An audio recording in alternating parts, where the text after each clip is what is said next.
I think if I hear you call me Becky one more time, six-pack, I'm gonna pop your tops. All six of them. Who are you?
Now, I've gotten mad quite a few times throughout the past year. The lead actress can't act for shit, she can't punch for shit, she can't fight for shit, and she can't act for shit. Why did she get cast? Her fucking looks? Well, she don't break down them titties, and she don't show her ass. So that's a fucking failure as well. She can't act, and she can't fuck, and we can't have sex, and we can't see her sex, and we can't see the titties, and she can't narrate for shit, and she can't fight for shit, which means the shit! So, funny enough, very nice guy named Isaiah, he sent in a paid request asking for the top 10 worst films from the requests. Now, what that means, throughout the past year, I've been doing paid requests. You just send any requests to review, re-review, topic, reaction, whatever. You send either directly to my PayPal or join my Patreon. Both links are down below in the info box.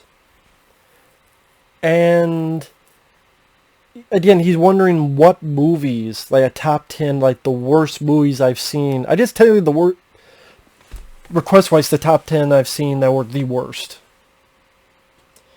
I'm sorry, lollygagging around because postponing me trying to remember this dog shit. The top 2 is easily Nostalgia Critic's piece of shit movies.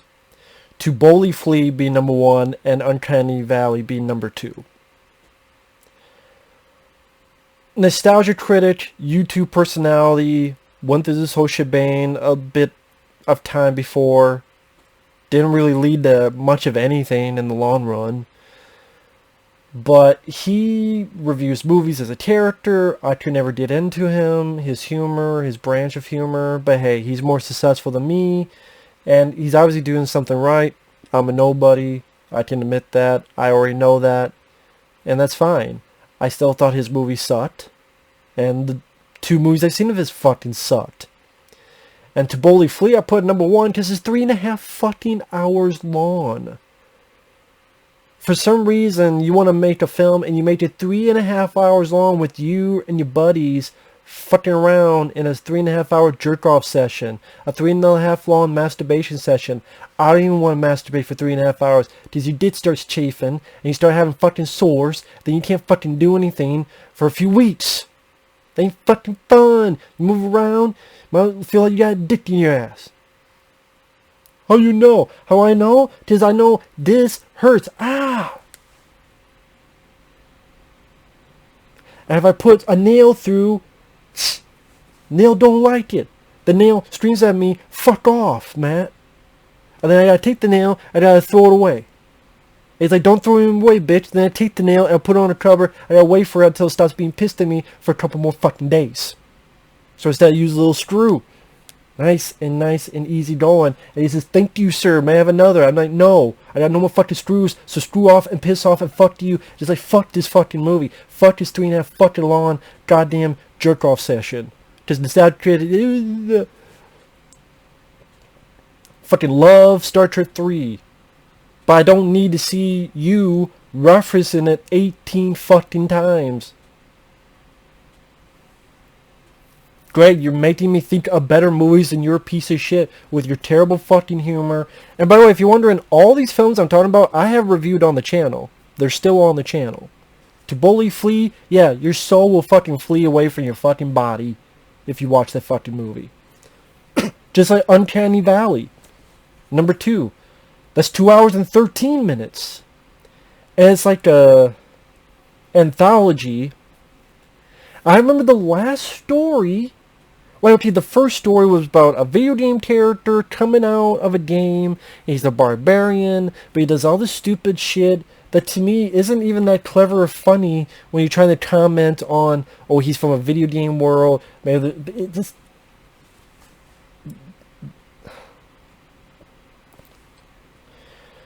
The last story was about this...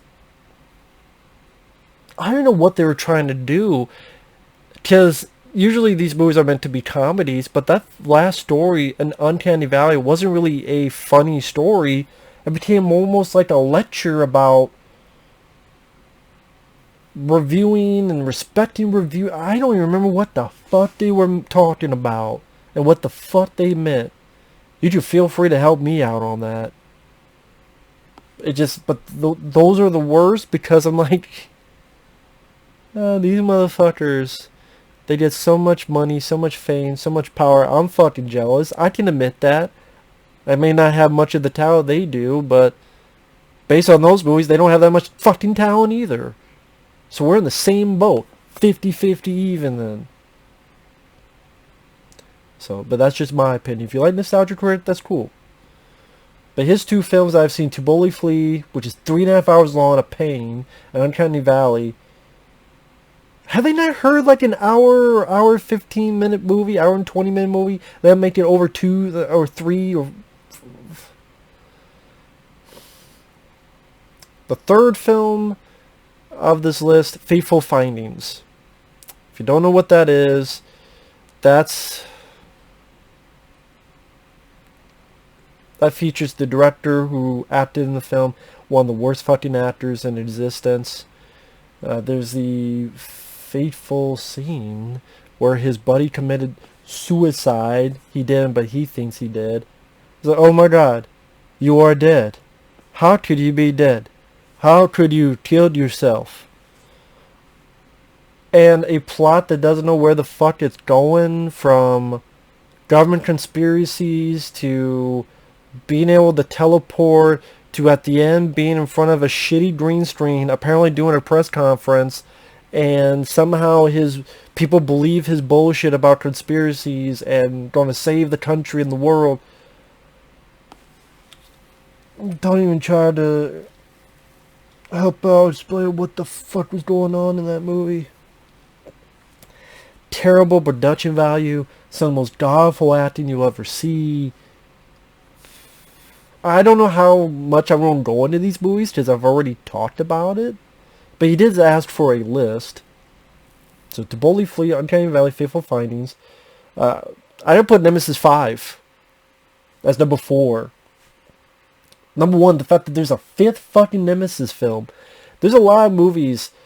There's a lot of franchises. I mean, we don't have a Dread 2, but we have a Nemesis 5. We don't have a Tango and Cash 2, but we have a Nemesis fucking 5. That looks like it costs $5. That has either cosplay Cyrats from Mortal Kombat, or one robot that looks like the inside out of an asshole of the Blue Man Group. You have a lead who can't fight a fucking Teletubby, let alone a fucking robot. You have fucking filters up the ass. Here's a piss yellow filter. Here's another filter. The movie's 70 minutes long. With that 70 minutes, the 3-minute opening with text. Then some shit happens. then another 3 minutes of opening credits, then 6 minutes of ending credits.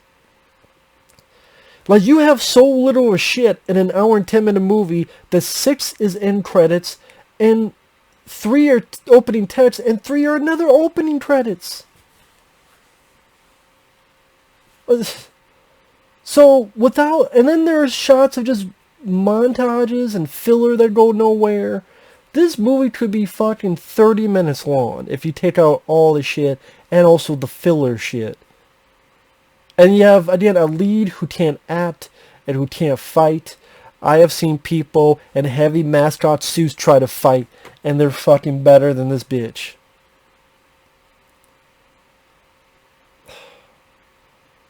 And Sue Price, the star of Nemesis 2, 3, and 4, those god-awful sequels, she makes a little appearance. The first Nemesis is a great movie. Oliver Gruner. And then they make the second one. Oh yeah, that guy Alex in the first film that you liked, he failed. That's the way Nemesis 2 started. And then you have this bodybuilder chick named Sue Price. Because Albert Pyun, who directed those, he had a fetish for bodybuilding women. I don't know. He thought Sue Price would be the next star, I guess. And then Nemesis 2, 3, and 4. And this makes my fucking dick itch. Number 5, Kingdom of Var. From 2019. This looks like a school project that's a group of friends made in a week. Has to do with this lady who has this whiny voice. Sorry, I can't stand eating blood. I didn't know you eat blood. I thought you drank blood. But she's like, oh, I'm sorry. I can't stand eating blood. It was a story about finding this tape. And the tape said like from 1519 or something. And they played the videotape. And it's supposed to be from 1519, but it's on this VHS tape. And the video footage looked like a fucking film in a shack, in a shanty, by a bunch of high schoolers. And then it has this Yoko, I'm redneck. How's it going? I'm a redneck. I'm gonna like your pussy. I want your pussy. Like this guy's talking more than fucking. He's cursing more than a Rob Zombie movie. I'm gonna get your pussy. Alright, pussy. For some reason, that character needed to be in it. And then there's these characters that seem like they're vampires, but not really. But they kinda, but not. And then it's all dealing with this tape. And then this whole try to be metaphysical finale where the lead is lost in this world and she thinks she defeats the villain, but no, she's come to realize she's in a loop. And pretty much this figure is like torturing her, so she's going to be in this perpetual loop forever. Fuck it. And again, the production value just so... Team of Var, I almost wanted to puke. 1, 2, 3, 4, 5. Okay, number 6, The Amazing Bulk. This is a movie that's trying to be, I guess, a parody of superhero movies where everything's on this terrible green screen with completely fake, drawn-on objects. Like a desk that's been drawn in fucking crayon and stencils and colored pencils. That's what it seems like. And it's all on a bad green screen. And just watch the trailer to Amazing Bulk and you'll know why it would be on the list. And the funny thing is, someone connected that film, commented under my video, and said, well, I guess you didn't really get the point, but you saying it's so bad, it is the point because you saw the movie. And I'm like, so if a guy took his dog out to take a shit, I'm out getting something and I see it, does that mean I should applaud the dog for taking a fucking shit? I'm glad you made a shitty movie with no talent, no creativity, no wit. And people made fun of how shitty it is. Bra fucking oh. I saw the movie for free, so you didn't get my money. I'm glad you made a shitload of money. Bravo. Bravo, you got it. Having this amazing Bulk character look like you got a fucking stick of cream corn up his ass. Walking around, wobbling around. And just trying to be so stupid and as ridiculous this, where just going from A to Z to B to D with graphics straight out of a rip-off of Reading Rainbow. Not even the good actual Reading Rainbow. Like if you had a rip-off C-Note Reading Rainbow made for $18, this is the shit you would see in that. So fuck that movie. 4, 5, 6, 7. Number 7, Veronica, which I thought was a 2019 film, but then people say it's 2020, and if I knew that, it would have been on my worst of 2020 list, but every other places say 2019. Glenn Danzig, the musician, made the film. This is an anthology, one of the worst anthology films of all fucking time. You have a sex worker in Paris with a very over-the-top accent. Eyeballs for nipples. Yes, she has eyeballs for nipples. And then somehow her eyeball nipples cry, land on albino spider, and somehow that turns to this 8-armed jackass. And then he has a shitty accent too, and is killing sex workers. But then part of me is like, I still don't understand his whole motivation, because it seems like he keeps fucking changing. Then at the end, I remember like the cops come in and they tell the spider guy to do something, and he's nowhere near. I think they tell him let her go, but she's already on the ground, and he's not even he wasn't even touching her. Something like that. I'm like, what the fuck? And the other stories, a stripper who likes to collect other faces, and then she gets away, and really, X-Pac Sean Waltman has a cameo for some fucking reason. The third segment, nothing happens. A chick who's a countess back in the day kills women, bathes in their blood. That's pretty much it. That's literally the story. There's really nothing that happens in it. It looks ugly. The cinematography looks ugly. The performances are awful. Just easily one of the worst fucking anthology films out there. Easily. Number 8, Hell's Highway. This is about a couple on the road. They pick up this female hitchhiker, which is the wrong thing to do because she's absolute bonkers crazy. Again, it's one of those films that looks shot on Shitio. Shot with a handheld camcorder for maybe $15 total. And they get her out of the road, but she keeps coming back, and they don't understand how she keeps coming back, and there's mistakes. There's one point where a guy's arm has been cut off, but when they pick him up, you literally see this arm's supposed to be cut off. When they pick him up, you see the arm appear, but we, the viewer, are not supposed to notice that. And then that had a twist ending where, oh, it wasn't supernatural, even though so much of shit made it seem like it.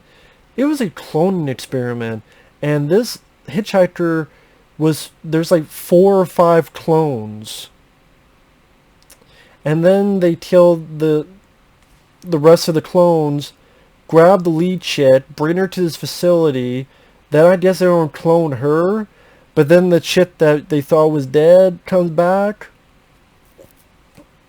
Then it cuts to an outside shot with a little bit of smoke coming out.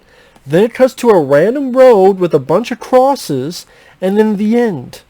If you two fucking tell me what the fuck that means, I mean, okay, if I could assume, she killed, even though she was dead,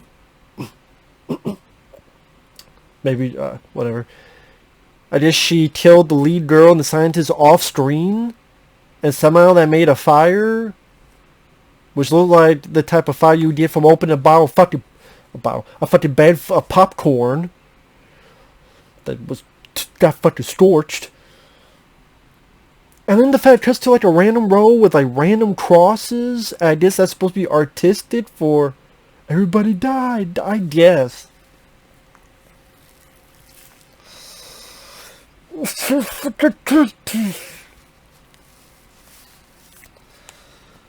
And yet I've reviewed all these movies on the channel. Number 9, Creepshow 3. Creepshow 3, you're so bad, it's killing me. I mean, I had to put this on the list because it's Creepshow 3. It has a guy who got killed choking on a fucking hot dog and comes back as a ghost. You want a hot dog? Offering this son of a bitch doctor a fucking hot dog. That's a segment in a film with Creepshow in the title. Or an opening that's so fucking nonsensical where a lady keeps turning channels, and each time the channel turns, the family turns to a completely different ethnicity. Black. It's scary that they turn black. I don't even know what and then Alice becomes a rabbit. Because Alice in Wonderland. But what the fuck? There's no sense of any sense. Or the two dumbest people in movie history who think that this woman who this professor said was from overseas, and they just assume she's a robot and tear her apart, and they go, wow, this looks realistic, this blood looks realistic, this limb looks realistic, and then they find out, oh shit, we murdered someone. And those kids don't get comeuppance. Just the professor's like, oh no! And then I just rebuilt her later on. Why did I put Veronica as worse than this?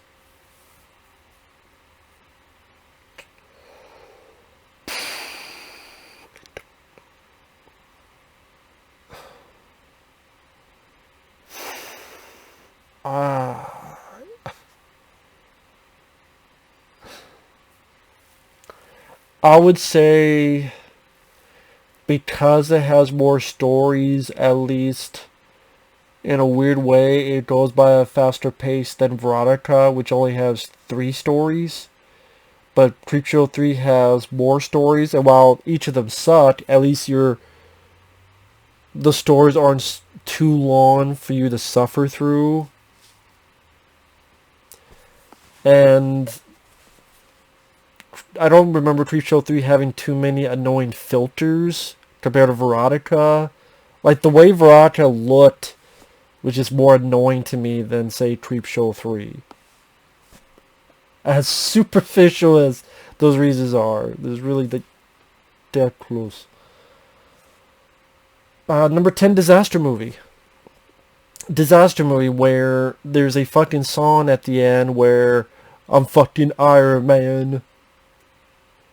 I'm fucking the Hulk. I'm fucking the Chipmunks. I mean, well, that's just a travesty on parodies, those kind of films. Epic movie, disaster movie, date movie, Meet the Spartans. Like, this is not how you do parody. Just referencing something every 2 minutes doesn't mean it's funny. Even if you watch Hot Shots Part 2, even if you watch National Lampoon's Loaded Weapon 1, there's still a story. As silly and as cartoonish as it is, there's still a story being told. Even Hot Shots Part 2, there's this romance that kind of works, the romance. And characters like Lloyd Bridges, who's the president, he comes in and finds Saddam Hussein like Star Wars. You know, Saddam's like... Or National Lampoon's Loaded Weapon 1. I still enjoy the rapport between Sam Jackson and Emilio Estevez, and Emilio lost his dog, but he found his dog, and at least it doesn't treat the audience... I would say, you know, it doesn't treat the audience like fools. Because they know they're going to see a silly comedy and parody. But you actually like the characters. They actually treat you with respect. It's not just, oh, the characters just die because, ha ha ha, you know. Well, they don't have to force in a reference every 2 minutes to another movie. Here's Iron Man. What's funny? He appeared. And? Well, he appeared and then... he got blown away, and there's the Hulk. And he got his pants ripped off. And then he's away. And then there's Hellboy. Then he's away. It's like, where's the humor? Because it's Hellboy. Yeah, and... well, there's Batman, and he got pulled away from his car. He's being dragged by his car. Like, this is bottom-of-the-barrel humor that just... it's lazy. Completely and utterly fucking lazy. Completely lazy. And if I added more, I would add films like Robo Vampire and I'm on, but those are the 10. To Boldly Flee, Uncanny Valley, Fateful Findings, Nemesis 5, Tina Mavar, The Amazing Bulk, Veronica, Hell's Highway, Creepshow 3, Disaster Movie.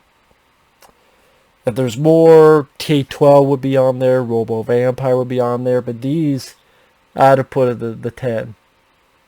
From the requests I've gotten, these are the 10 worst movies I've seen. And some of them I can say are some of the worst films I've ever seen in my fucking life, so... let's see what happens in the new year. With that said, thanks for watching. Take care. Thank you sincerely for the requests. I really do appreciate it. And take care. Bye-bye.